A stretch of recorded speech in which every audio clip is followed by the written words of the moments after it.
So then I think the big question is, which I think most people still struggle with, is why.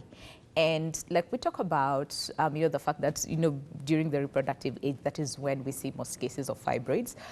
But then again, the big aspect is then, do all women, or will all women of reproductive age get fibroids? See, not all get fibroids. Not all, okay. There are some women who are at higher risk. Okay. And those women are, as I told you, the younger women Yes. who have not had pregnancies.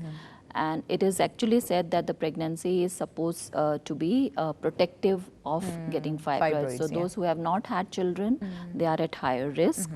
Then women who are obese, they are at higher risk.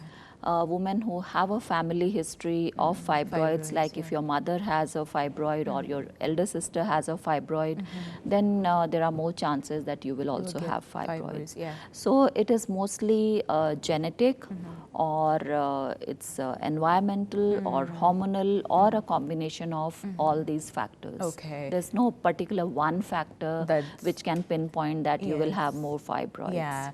Okay. And talking about women who never had children, is then age a factor? Because we know, of course, as a woman grows, and then, of course, chances of her getting pregnant, of course, continue to lessen, especially after the age of 35.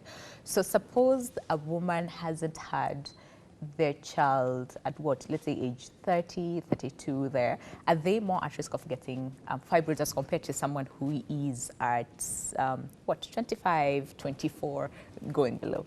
Yeah, it is seen that if a woman hasn't got pregnant by the age of 32, 35, then the chances of fibroids are more. And the patients who have had pregnancies, the chances of having fibroids are less. As I said, the pregnancy is protective. Protective, yeah. So it is seen that women who are not unmarried, or they have not had children, their first child, right? Yeah. Okay. No child at all. No child at all. So they have unopposed estrogen and progesterone, which is being produced in the body, that can stimulate the fibroids growth. Okay.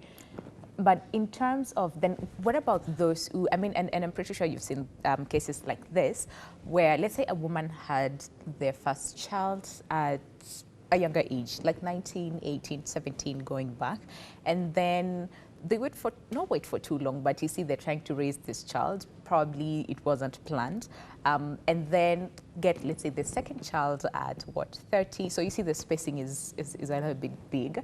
So is that then, does it also predispose this one? No, that doesn't predispose. Okay. It's only when the fibroids are there, they may be small, and if they obviously do not have children for a long time, then they might grow slowly. See, the fibroids grow very slowly. Okay, okay. It takes a lot of time for the fibroids to grow, and then it depends where they are. Okay. Whether they are in the uterus or they are in the muscle, and obviously, if their family history is there, then there is a predisposition to rapid growth also. Okay. Yeah. All right. And what about those people who have like hormonal imbalance? They struggle with this, and like you said, of course, women in their reproductive age are more hormonally dependent. Yeah. Yes. So these ones, are they also more at risk of developing fibroids as compared to just they are woman? also people who have hormonal imbalance, like the PCO patients, they have very high hormones, and there is a hormonal imbalance. They are at higher risk of having fibroids. Okay, then